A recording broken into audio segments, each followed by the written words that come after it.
राधे राधे, जय श्री कृष्ण। आप सभी का स्वागत है आपके अपने लड्डू गोपाल कृष्णा चैनल में। और आज हम सभी लोग कार्तिक मास के विषय में चर्चा करेंगे और ये भी जानेंगे कि तुलसी पूजन कैसे करें, दीपदान हम लोग कहाँ कहाँ कर सकते हैं और इस व्रत को, इस कार्तिक मास को हम लोग कितनी सरलता से कर सकते हैं, इसी विषय पे आज चर्चा करेंगे। तो आइए।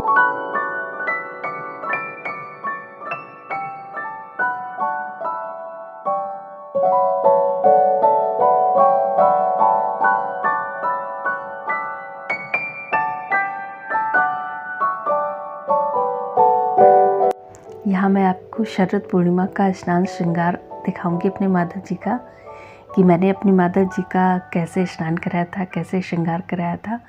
तो आज के दिन मैंने अपनी माता जी को दूध स्नान कराया था। तो दूध से देखिए स्नान करा रहे हैं और उसके बाद इनका श्रृंगार देखिए। और साथ ही साथ जानते हैं चलिए कि कार्तिक मास में क्या क्या ध्यान रखने वाली बातें हैं, क्या क्या करना चाहिए।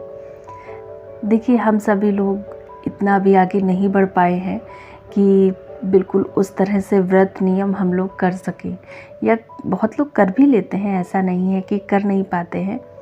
लेकिन जो नहीं कर पाते हैं उनके लिए चलिए जानते हैं कि कार्तिक मास सरल कैसे बना लें। तो कार्तिक मास में सबसे पहला नियम यही होता है कि हमें ब्रह्म मुहूर्त में उठना है, और यही सबसे ज़्यादा ज़रूरी है। देखिए, पूरे साल जो नहीं उठ पा रहे, कोई बात नहीं, आप बस एक महीने आप व्रत ले लेंगे। तो इस व्रत में आपको सुबह उठना है, ब्रह्म मुहूर्त में उठ के नहा लेना है, और नहाने के बाद आप तुलसी माता की पूजा करें और अपने विष्णु भगवान की पूजा करें। तो विष्णु भगवान जी के सामने उनका पहले तो उन्हें जल छिड़क के गंगा जल से उन्हें स्नान कराएं। उसके बाद उनको फूल चढ़ाएं। फूल नहीं है तो कोई बात नहीं, आप मानसिक रूप से चढ़ाएं, उन्हें भोग लगाएं, उनके सामने दिया जलाएं और अपने भगवान विष्णु के नाम से एक माला, 2 माला, जो भी जितना आप कर सकते हैं। कोई ज़रूरी नहीं है कि आपको इतनी माला करनी है, आप मन से, दिल से और श्रद्धा से जो भी आप कर पाएँ। ये महीना वैसे भी भगवान विष्णु का सबसे प्रिय महीना माना गया है, और इसी महीने में माता यशोदा ने, कहते हैं कि अपने छोटे से प्यारे से लला को ओखली से बांध दिया था। तो इसलिए भी इसको दामोदर मास भी बोलते हैं। इस कार्तिक मास में तुलसी पूजन भी विशेष माना गया है। आप शालिग्राम जी की भी पूजा कर सकते हैं, वो भी बहुत ही अच्छा फल देती है, बहुत शुभ होता है करना। तो अगर आपके घर शालिग्राम जी हैं तो आप उनकी सेवा भी करें और तुलसी माता के सामने दीपदान ज़रूर करें। तो आप जब अपने भगवान विष्णु की जब पूजा कर लें, उसके बाद आप अपनी तुलसी माता के पास जाएं, उन्हें लाल चुनरी उड़ाएं, उन्हें जल चढ़ाएं और उसके बाद फिर उनके सामने दिया जलाएं। आप कार्तिक मास की कथा भी कर सकते हैं। लेकिन अगर आप नहीं कर पा रहे हैं तो उस चीज़ के लिए बहुत परेशान ना हो।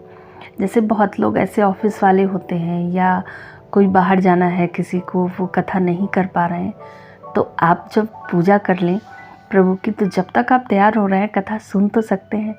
आजकल तो बहुत ही सरलता से आपको मोबाइल पे सब कुछ मिल जाता है। आप कार्तिक मास के अध्याय के अकॉर्डिंग अपनी कथा लगा लें और उसी अनुसार उस कथा को सुनते रहें, तो उससे भी आपको फल मिलेगा। कि ऐसा नहीं है कि आप कथा करेंगे तो ही फल मिलेगा, नहीं, आप कथा सुनेंगे तो भी आपको फल मिलेगा। बस ये ध्यान रखना है कि बाकी आप तुलसी पूजन है, भगवान विष्णु की सेवा है, ये सब आपको करते रहना है। तो इस महीने बस इतना सा समय निकाल लें हम कि ब्रह्म मुहूर्त में उठ के स्नान करके अपने भगवान विष्णु की पूजा करें, तुलसी माता की पूजा करें। और जो लोग कथा कर सकते हैं, करना चाहते हैं, तो ये तो बहुत ही अच्छा है कि आप पूरे महीने कथा भी सुनेंगे, करेंगे। तो इसके लिए आप तुलसी माता में जल चढ़ाएं, दिया जलाएं, उसके बाद वहाँ आसन बिछा लें माता तुलसी के सामने। लेकिन अगर मौसम ख़राब है, आप नहीं बाहर बैठ पा रहे हैं, ठंड लग रही है आपको, तो आप अपने घर के अंदर भी बैठ के इस कथा को, भगवान विष्णु के सामने बैठ जाएं और वहाँ आसन डाल के जब बैठे, उसके बाद वहाँ दिया जलाएं, फिर आप कथा कर सकते हैं। तो अध्याय के अकॉर्डिंग आप कथा करते रहें कि पहला अध्याय है, पहले दिन पहला अध्याय, दूसरे दिन दूसरा अध्याय, ऐसे करके आप पूरे महीने कथा का आनंद लें। और कथा को जब पढ़ें तो सिर्फ पढ़ना नहीं है, उसको कथा को ना आपको अपने अंदर, अपने मन में उस चीज़ को उतारना है। आप इस तरह से कथा करें। कई बार ऐसा होता है, लोग कथा पढ़ लेते हैं, किताब ली उन्होंने, वो पुस्तक ले ली कथा की और बस कथा पढ़ी और बस हो गई। फिर आप उनसे पूछे तो वो बता भी नहीं पाएंगे। तो कोई भी कथा अगर आप पढ़ें तो बहुत ही मन से पढ़ें, जो आपको समझ में आए। इस तरह से आप उनकी कथा पढ़ें। और दीपदान जो होता है, दीपदान आप कहीं भी कर सकते हैं।